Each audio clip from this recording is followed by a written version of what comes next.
Landon Dickerson, on the other hand, a monster, a monster. Big So, boy. yep, yeah, big boy. You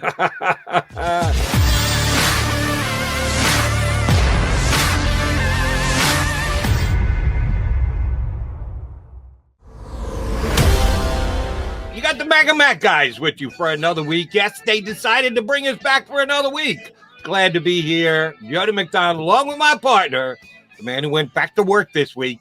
Not that he hasn't been working here with me every single morning, but actually going down to the NovaCare complex to cover the Philadelphia Eagles. John McMullen from Sports Illustrated, PhillyVoice.com. J-Mac, how is it like going back to work? It was more exciting than usual, Jody, for obvious reasons. The fact that you've been a shut-in for so long, not you, everybody. Well, me too, specifically, yes. Yeah, everybody. So, it's like a first day of school kind of vibe. And I got that feeling from Nick Sirianni as well. But we knew that. He's an emotional, excitable guy. So it was fun to get down there, get out. It was a nice day. 26 rookies, first-year players, tryout players, not a lot. Obviously, no veterans, as we talked about last week. Got to see Devonta Smith for the first time. Landon Dickerson. By the way, physically, exactly as you imagine. Devonta Smith, the skinniest legs in the world. I got a good story from JAKIB that I'll tell you a little bit later. Landon Dickerson, on the other hand, a monster. A monster. Big boy. Yep. Yeah, big boy. On the Devonta Smith skinny legs thing, another guy who always jumped out at me is, man, how does he play in this league with these big guys with these skinny legs? It was a guy by the name of Kevin Durant, who's still doing it on the NBA Well, he's level. the original Slim Reaper. Yes. Kevin Durant is the original Slim Reaper in the NBA. That's where the Slim Reaper nickname came from. Understood. He's done okay, that Durant guy. He's actually, the teams that he's been on have done okay despite his slim size. Hopefully Devonta Smith does the exact same for the Eagles. Did you know that Dickerson was actually going to go through drills? You can't really say he practiced. I don't know if you can say any of them actually practiced. It was all runnings of drills, but I thought there was a good chance he'd just be standing on the sideline. So I take that as a very good omen that he got some individual work in. Yeah, I don't know if it's good or bad. It doesn't surprise me because remember in the background of, I think it was a Mac Jones interview, he's doing those cartwheels. So, he's feeling pretty good. All he's doing out there, he's got a helmet, he's stretching. He's not doing actual football work. We had Dr. Jessica Flynn on a couple of weeks ago, Jody. Look, it's not about how he feels. This is a 6'6", 330-pound guy. You need to let the graft heal, as she explained. That's what it's about. It's not about, he feels fine right now. He can move around. He could live his life as a normal human being if he wasn't a professional athlete. Well, you don't want to push that envelope, and I don't think the Eagles are going to push that envelope. They'll let him out there, they'll let him stretch, and they'll let him feel a part of the team. But they're going to be very, very cautious, and they should be very, very cautious because they should have learned their lesson with Brandon Brooks. Big guys like that. Brandon came back so quickly from his first Achilles tear. I'm not saying that's the reason he tore the other one. I don't think anybody knows, but I don't think it helps. I'll tell you that. When you push it like that, that's such a big guy, you need to let things heal, and that's what Dr. Flynn said. The first of many unfair questions I'll ask my partner today, tomorrow, the next day, whatever. I know you don't know any more than me. You're not a doctor, but you're a observant Eagles reporter. You think he's going to start the year on PUP or IR, or do you think they'll actually get him into uniform game number one? Is he going to play it all in the preseason? I know you don't really know these answers, but I'm going to ask you to speculate as best you can. I don't think they'll need to put him on PUP. PUP is 6 games. So, if you think about it, his surgery was it late December, early January? So, the season is pushed back a week. It starts, I think, the second Sunday in September. So you're talking right about 9 months. So I think they can afford to carry him on the roster. Maybe he doesn't play for a couple weeks, but I think you're quickly into that safe 10-month category. So I don't think they'll need to put him on pup to start the season. But we'll see. If they want to be extra cautious, they might do it. He was certainly a rookie that I just wanted to get a feel for. First time in an Eagle jersey. The number one, of course, was Devonta Smith because he was the first round draft pick. And I saw quotes from Nick Sirianni. You probably got them. That despite the fact that he may be a little thin, that Devonta Smith is maybe even deceivingly long. He's got a good long catch radius to him.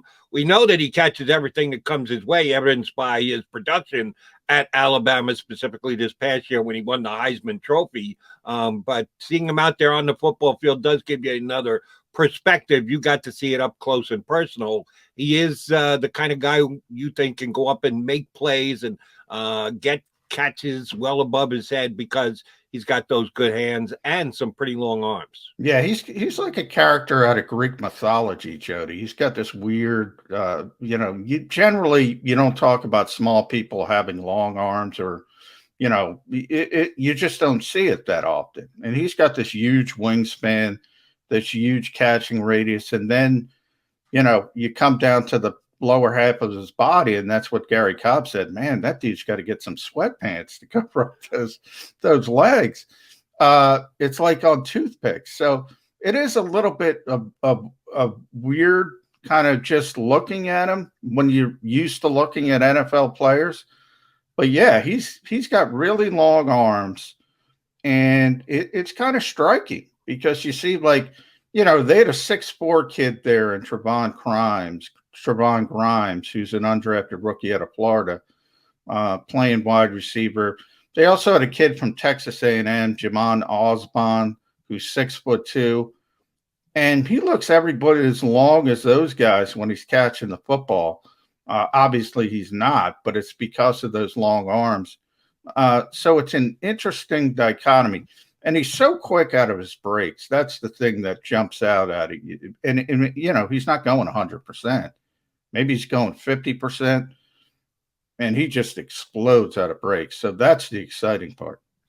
And you did get a little bit of a taste of it. You didn't get enough of it. I know you guys had limited time with the team. And yes, it was only drills. There wasn't really a chance to analyze a whole heck of a lot. But this was the first practice ever in the Nick Sirianni era.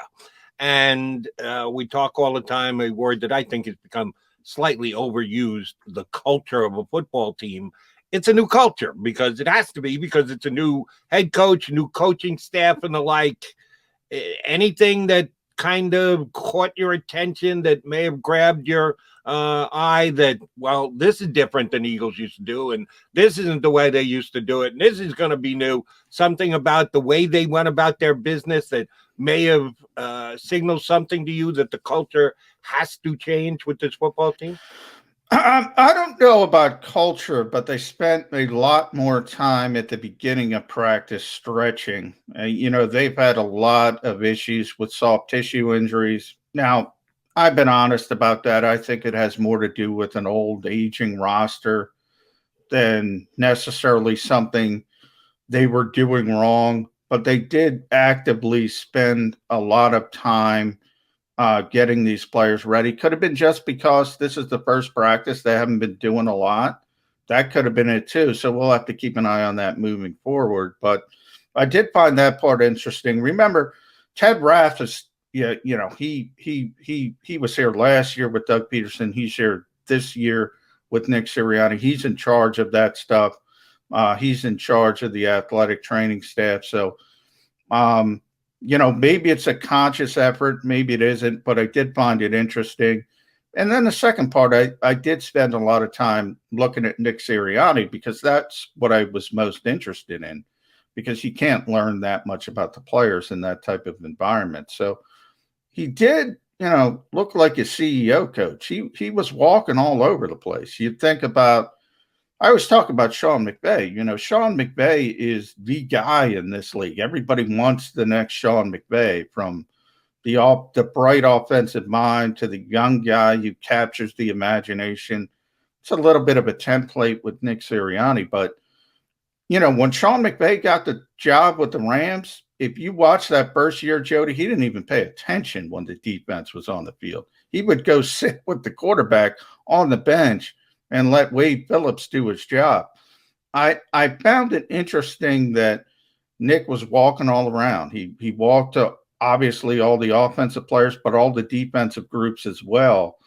And that was a bit of a shift because that's usually what a CEO coach does. Nick Sirianni, though, is going to call plays. I don't know if he can be a CEO coach. And by the way, not that it's can be judged by one practice or anything like this. That's what I prefer. I think I like it too. Yeah. Teams that do that differentiation thing between an offensive head coach who sticks to the offense. I guess there were a couple of them, not that they worked, Matt Patricia, in the NFL where you got a head coach who's just solely dedicated to the defense and he hires his offense coordinator and leaves it all in his hands. When you're the head coach, I believe that's your job, that you have to be overseeing both sides of the ball, if not equally damn close to it. A little bit more difficult when you're actually going to call the plays on offense, as you noted, John. But I still think it can be done. And if that's the case, the way he handled his first practice, I think that's a good thing. Not saying that their DC can't run it by himself. Shoot, we know Doug did that. He turned it over to Schwartz and just let him go. And Doug kept his eye on the ball on offense. I'd rather have a coach that is pretty damn dedicated to both sides of the ball. But remember, Jody, I brought up Wade Phillips. Well, Wade had been around for a million years. He'd been a head coach with 4 teams. You bring up Jim Schwartz, he had 20 years of experience, when he came in here and was, basically the head coach of the defensive side of the football. Jonathan Gannon was an assistant position coach 3 years ago. I mean, he's been a position coach for 3 years. He doesn't have that kind of experience. So I agree with you. I will bring up something Tom Coughlin told me once in the day, because I've always thought it was counterintuitive. I always thought NFL teams should hire a coach who's a CEO coach, and then maybe when you get your feet underneath you, you can start calling plays, whichever side of the ball you prefer. If you're an offensive-minded guy, defensive-minded guy. I asked Tom Coughlin, why? Because Tom at one point was a CEO coach. I said, why do young coaches are all gung-ho about coaching plays? I would think they're the ones who would need to sit and learn a little bit and then maybe take a bigger hand on game day. And he said it's the exact opposite. What you're trying to do as a first-year head coach is set that culture, set the tone, make sure everybody's moving in the direction you want to go in. And that generally starts on your side of the football. And then as you get older, that's when you see the CEO coaches come out. Coughlin was one of them. Bill Belichick is obviously one of them. Pete Carroll. There's very few of them, Jody. Very few CEO coaches in this league. I agree with you but the names you mentioned, they're all really good coaches. Correct. And I don't think Tom Coughlin would admit to this. I don't think any coach would admit to this. When you're a first-year coach and you're trying to establish your team, your position, your culture, one of the reasons why I don't think they pass that responsibility on to someone else is, if it goes real good, then we can't swap it out. If I really believe I'm the best at calling plays, and I'm going to want to do it 2 or 3 years down the road. Part ego as well, yeah. Absolutely. This is what I do. So if I put someone else in charge of it and it works real well, what kind of an egomaniac am I going to look like and go, oh, by the way, now it's time for me to call the plays, and now it's time for me to take over. No. You do it for day one, and then if something comes up that it's not particularly working and you could pass it off to someone else that you think can upgrade that side of the ball, you go ahead and do it. But if you pass off that responsibility to start, you may never get it back. You may be just that CEO your entire run as a coach. And most of these guys want the chance to be a major league in charge on one side of the ball. By the way, how about this, Jody? I'm told that Wade Phillips, I had no idea and I brought up Wade Phillips. He's going to be on the National Football Show here on JAKIB Media later today with Dan Sileo. Didn't even know that. Very nice. Perfect timing. So I didn't want to throw that out there. But you're right. I mean, there's such an ego thing going with especially these younger coaches. I don't want to put Nick Sirianni in that box. He seems to me like he's grounded. You know, he introduced himself to every member of the media that was there. I thought that was a very savvy move to do on his first practice. But yeah, I mean, these guys, they should understand it's about winning. And what's the best way to win? I think it's a CEO coach, but obviously the league doesn't agree with me. Bottom line. Well, I don't know that the league doesn't agree with you, but the individuals that they hire, they've decided, we're going to let them do what they want to do. And most of them want at least control. Yeah, but they would hire other people if they didn't agree. That was the way to go. That's true. But how many people are you hiring as a CEO coach to start that you know ahead of time that's the role that they want to play? No, you're hiring them because their expertise on one side of the football or the other, and they're going to bring that to their new team, specifically when they get the big whistle and they're in charge. Their first move of delegation is going to be, I take over the offense or I take over the defense. And and the irony of that, and you're right, by the way, but they all say the same thing. They say, if you're hiring a scheme, you're doing it wrong. Yet they hire a scheme. They hire a guy called. They all say it's about culture, it's about leadership, it's about this, it's about that, which I agree with, by the way. And then they go with the scheme guys. Oh, this guy's a great offensive mind. This guy's, and then after they hire the scheme guy, they'll say, if you're hiring a scheme, you're doing it wrong. Well, the Eagles did, and a lot of teams have done that prior to them. We'll see how it plays. I'm looking forward to hearing from Wade Phillips. I get the chance. I'll punch up the National Football Show today with our boy Dan Sileo, because I've never interviewed Wade Phillips, but I've commented on Wade Phillips on many of my shows. He is one of those guys, and they're not as rare as people would think, who is a phenomenal coordinator. One of the best defensive coordinators in football. Even better than John McMullen's favorite, the former defensive coordinator of the Philadelphia Eagles, Mr. Jim Schwartz. I'll take Wade Phillips every day of the week and twice on Sunday over Jim Schwartz. I don't like the 3-4. I'm telling you, he's one of the best. And I like Wade Phillips. I agree. They're both top 10 when they're in the conversation. As great a defensive coordinator as he was, terrible head coach. Just a terrible head coach. And there are some guys like that. Everyone thinks that because you're a great offensive coordinator, a great defensive coordinator, then that's going to lend itself to being a very good head coach as well. Doesn't always work that way. You can be at the top of your position, profession as a coordinator, and you can be real bad as a head coach. They're two different positions with two different groups of responsibilities. And some guys can be really good on one side of the ball, but when put in that position to have to run an entire football team, it just doesn't work. And Wade Phillips was one of them. Because he was so great as a defensive coordinator, he kept getting chance after chance after chance, despite the fact that he failed as a head coach. Teams were willing to give him one more try, and it never panned out because he was just a bad head coach. And there's been a handful of those types in the league over the last few years, but maybe no one as stark as Wade Phillips. That's a good spot coming up on the National Football Show today. We've got what we believe is a good spot coming up with us. Nick Fierro covers the Eagles day in and day out for the Allentown Morning Call. Was down there at the NovaCare Complex with Johnny Mack over the weekend.